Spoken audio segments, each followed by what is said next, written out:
Hello everyone, welcome to my channel. I hope everyone is having a wonderful day. Before starting the video, please go ahead and hit the subscribe button and give this video a like up. General Hospital recaps for July 8th reveals Sasha Corbin Sophia Matson panics when she can't find her baby, and Joe Palmieri Giovanni Massa breaks up a fight. Plus, Jason Morgan Steve Burton tells Rocco Falconeri Fincar about Britt Westbourne Kelly Thiebaud when Rocco wants answers. At home, Sasha discovers that Daisy Gilmore Livick Clark Coughlin is missing from the nursery. In a state of panic, she hurries downstairs, but the baby isn't in the bassinet either. She rushes outside and informs Michael Corinthos Rory Gibson that the baby is gone. They search the house and the grounds but cannot find her. Make sure to check out our next week GH spoilers here. At the Q Mansion, Olivia and Ned Quartermain, Lisa Lochuchero, Wally Kurth arrive, find out the baby is missing, and the police are notified. At PCPD, Felicia and Max Scorpio, Christina Wagner, John J. Yorkshire kiss and talk about their dinner plans after work. She expresses to Molly Lansing Davis Kristen Vaganos her relief that Christina Corinthos Davis Kate Mancy was not harmed in the fire. Mac appreciates Cody Bell's Josh Kelly help and describes him as thoughtful and a great catch.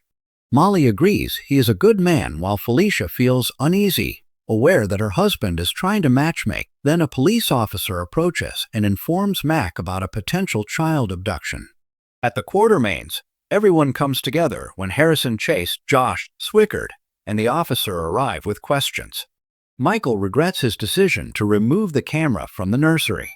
He had it removed after the incident where Willow Tate Catalin McMullen and Drew Kane Cameron Matheson were caught on camera having sex on the nursery floor. Sasha informs Chase about someone activating the mobile while she was in the shower, along with the strange occurrences, including her being swapped with another baby at the hospital. Olivia shouts from the kitchen that the baby is there, prompting everyone to rush in as Sasha cradles the baby, tears flowing down her cheeks. She insists to everyone that she didn't lose her baby, prompting the men to search the area again, although they seem skeptical. The men come back, and Chase reports that there were no indications of forced entry at all. Everyone else leaves, except for Chase. Olivia thinks Sasha might be experiencing postpartum issues. Michael will look into it as they go to bed, while he keeps an eye on Sasha with the baby and Chase. At the boathouse, Lulu Spencer Alexa Haven slaps Brooklyn Quartermain Amanda Seton across the face, calling her the same deceitful backstabber she has always been. Brooklyn defends herself, stating that what Lulu did was far worse. Lulu then reveals that Rocco found the file, leaving Brooklyn in shock. She wasn't supposed to find it, and Lulu explains that she meant to tell Rocco the truth, but things have been complicated. Brooklyn reminds Lulu of her actions towards Joe, labeling her a hypocrite. They argue over who is more cruel, with Brooklyn pointing out that it was public record. She broke into Martin Gray's Michael E. Knight room and accessed files, sharing information she had no legal right to know. The two women continue their catfight as Lulu shouts that Brooklyn had no authority. They continue to fight and exchange heated words until Joe shows up. "Cut it out," he shouts. Lulu explains what Brooklyn did. They get into a dispute, and Lulu declares she will never forgive her. She storms away, while Brooklyn insists that none of her accusations were accurate and that she never intended to harm Rocco. Joe scoffs when he hears about Rocco finding the file and learning he was carried by a surrogate that way, not being told by his parents. He's furious. What was the purpose of everything? Why did Brooklyn look for these records? He believes he was justified in keeping her out of his life. Jason finds Rocco at home. Rocco asks Jason to share everything he knows about Britt, showing him the birth certificate, explaining he knows Britt took the embryo and gave birth to him. Jason wasn't in town and didn't know her then, but he did have feelings for Britt, and Rocco inquires about her character. Jason mentions she'd done some wrong things but changed. Rocco states that without her, he wouldn't exist. Jason reassures him that his parents love him, and Britt felt pain recalling the past and admits he changed her. She loved Rocco, which surprised her, and recognized her actions were wrong and felt sorrow in giving him up. Jason believes she would be proud of who Rocco has become. Jason leaves and encounters Lulu outside, explaining why Rocco summoned him upon hearing him call Britt a good person. Lulu begins to shout, and he responds that this is what Rocco needed. Sidwell and Marco discuss Sunny and revenge for Natalia's presumed murder. At Sidwell's residence on Spoon Island, Marco Rios Adrian on Kondo informs his father that they are labeling his mother's death as accidental. Both of them doubt the truth of this claim. Marco feels responsible for what happened. They talk about Natalia Ramirez's Eva LaRue new life, which was made possible by Sunny Corinthos Maurice Bernard, but they believe she posed a risk to him. Sidwell suggests blaming Sunny for her demise, asserting that he wouldn't allow Natalia to create any more issues for him. The father and son pledge to ensure that Sunny does not escape the consequences of this situation. At home, Alexis Davis, Nancy Lee Grancis, Christina Corinthos Davis, Kate Mancy lost in thought. She reflects on how supportive her mom has been. Alexis mentions that she has faced many challenges. It has all been overwhelming for her, leading to a breaking point. Chrissy understands that this doesn't justify anything. Alexis doesn't excuse it, but her love for her daughter remains strong. They talk about how wonderful Molly is with Cody and how she brings out the best in him. They wish for Rick and Ava to fall apart, and Rick shows up at Alexis's house, catching her and Christina off guard, intending a private discussion with Alexis. He notices Christina and changes his approach, asking if Molly is present. They inform him she isn't, and he expresses relief that Christina is okay after the fire before leaving. At Metro Court, Elizabeth Baldwin, Rebecca Herbst, and Portia Robinson Brooke Kerr are happy to have taken a break from work to enjoy the fireworks together, but Rick interrupts them.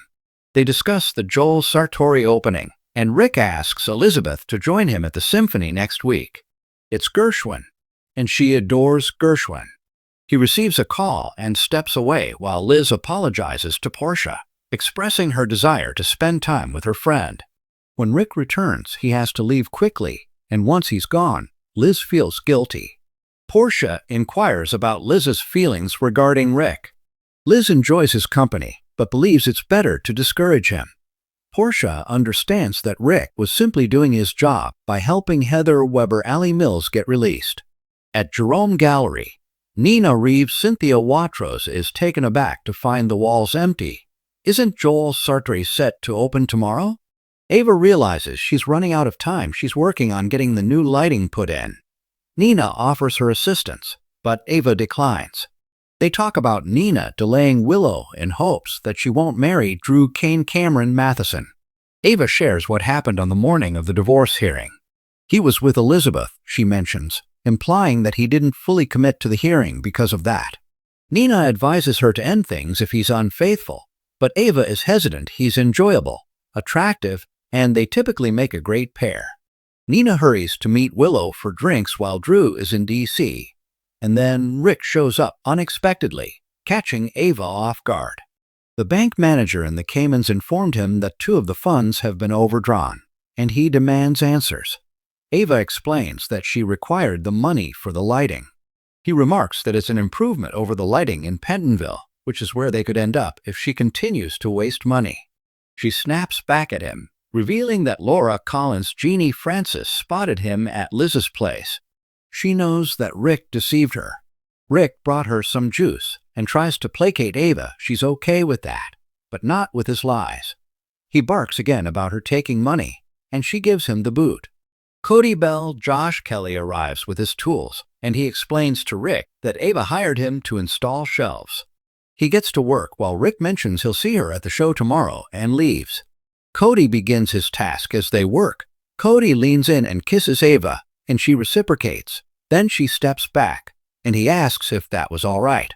She replies that it was a very nice kiss, but can't happen again. He apologizes for misunderstanding her intentions, and she assures him that they can still collaborate. At the Metro Court pool, Nina interrupts Portia and Liz, asking if they've seen Willow. They haven't, so she leaves, and the women discuss Liz turning down Lucky Spencer's Jonathan Jackson proposal. Nina finds a table and hears from Willow, who is on her way when Willow arrives. Nina inquires about her route. Willow mentions that traffic was smooth and flashes back to taking Daisy from her crib and telling her that her parents betrayed her, so now she will betray them. Later, at the PCPD, Mac is on a call when Felicia advises Molly to disregard Mac's attempts to set her up. Mac returns to inform them that the baby has been found. He invites Molly to join him, Felicia, and Cody for dinner. After Molly departs, Felicia scolds Mac for his pressure. Thanks for watching this video. Please subscribe to our YouTube channel and stay with us.